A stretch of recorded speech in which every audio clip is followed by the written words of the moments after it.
In the reading today, taken from John 17, Jesus is praying.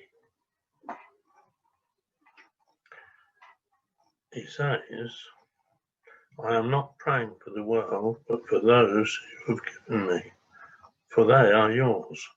All I have is yours, and all you have is mine, and glory has come to me through them. I will remain in the world no longer, but they are still in the world, and I am coming to you.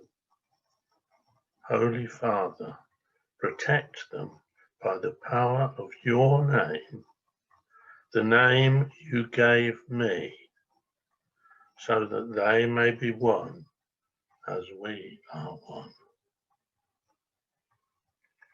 Jesus was not praying for them to be taken away from the world, but for their protection from the devil.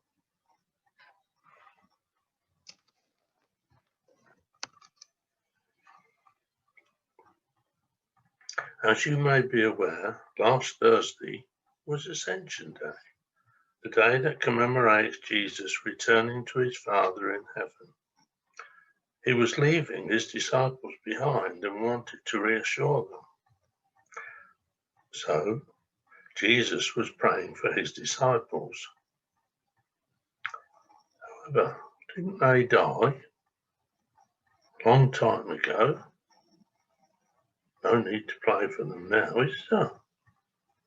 They're not in the world anymore. So, how does this passage apply to us today? Well, what is a disciple? According to the Cambridge English Dictionary, a disciple is a person who believes in the ideas of a leader, especially a religious one, and tries to live according to those ideas.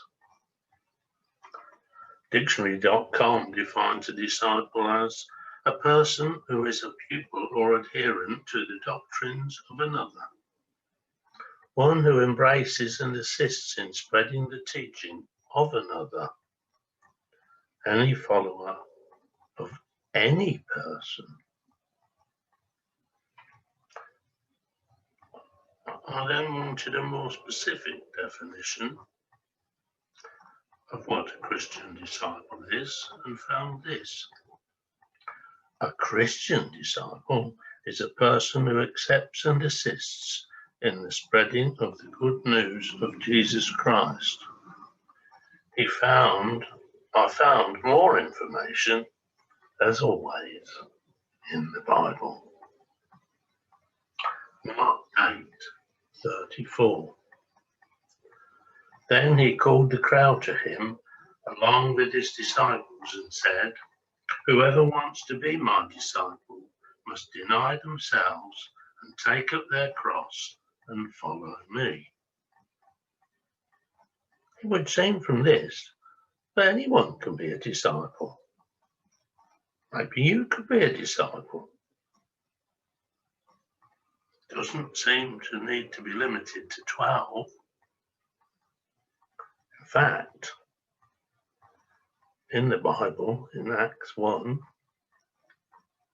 there is talk of that there were lots more followers of Jesus, more disciples. What's the characteristics of a disciple then? Good idea to know what they are before you consider being one. I found 5. Number 1, always ask yourself, what would Jesus do, before considering what you should do in a situation. Number 2, being obedient to the word. In the Bible, John 8.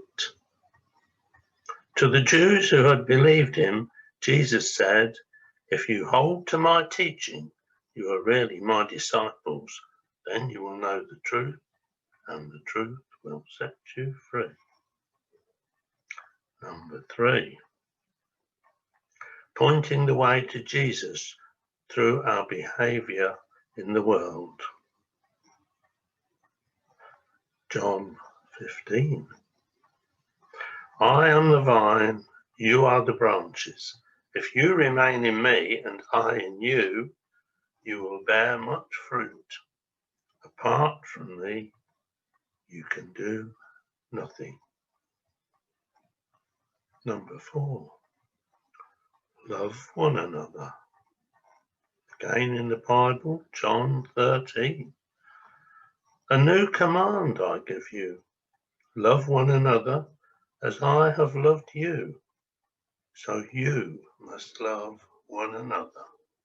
By this everyone will know that you are my disciples, if you love one another.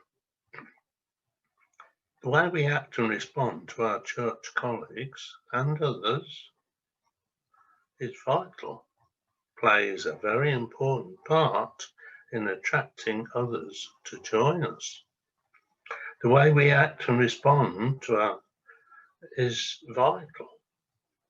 We can say we are friendly and welcoming, but people will judge us by our actions, not our words. Number 5, evangelism. I have the grand title of Evangelism Enabler. Well then, sounds great. However, titles don't mean much to Jesus. It's actions that count. If we are disciples, we all have to evangelize. Whenever the opportunity arises. 1 Peter, Bible again, chapter 3. But in your hearts, revere Christ as Lord.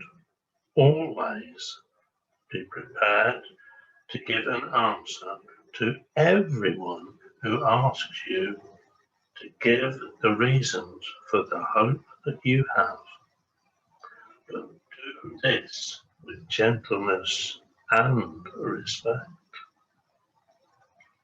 Now for some questions.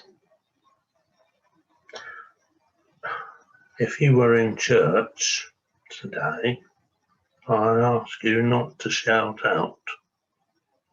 Shouting out loud isn't allowed at the moment under COVID regulations. If you're at home, it's probably all right. So, question 1, are you a disciple? It seems, from what is contained in here, that we can all be disciples, up to us. So, considering the characteristic I've just outlined, are you a disciple? In case you're not sure, or even if you feel confident, I'd ask you to consider this. Do you use the skills you have that God has given you to further His word? Here I point to 1 Corinthians chapter 12, which, if you read the whole chapter, you'll see that all skills are important to Jesus.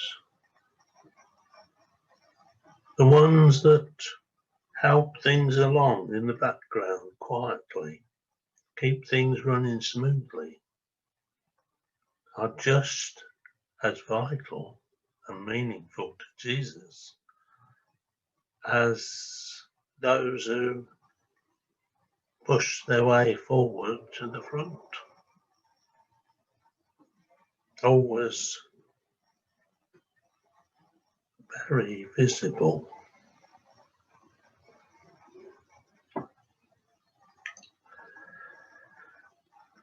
Remember the definition I found of a Christian disciple. Assists, that's an important word, assists in the spreading of the good news of Jesus Christ. Now, are you aware how you might use your skills? Well, we can help there. There's a short course, only 6 sessions, called SHAPE. SHAPE. Each lesson stands for something. Its aim is to lead participants to discover for themselves what their Christian shape is. That is to say, what skills you have that could be used to help spread the word of God. There are members of our congregation, including myself, who have been on the course before. Richard, the vicar, and I will be pleased to talk to anyone who wishes to consider coming on the course. And if you know someone in the congregation who's been on it before, why not have a quiet word with them? The thing is, due to COVID regulations, we can't run the course at the moment. We hope to be able to run it in September, when we hope the church will be fully open.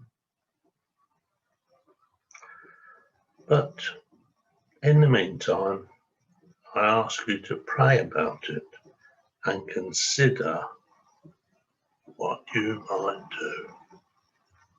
More details about the course will be available when we know the exact date it can start. I leave you to think and pray about things. Ponder over the question, are you a disciple? If yes, are you an active disciple? If you'd like to be an active or more active disciple, but are apprehensive about it, the SHAPE course will help. Finally, please remember the words of Jesus at the end of Matthew's Gospel. And surely I am with you always to the very end of the age. Remember, Jesus is always there to support us as we endeavour to spread his word. Thank you.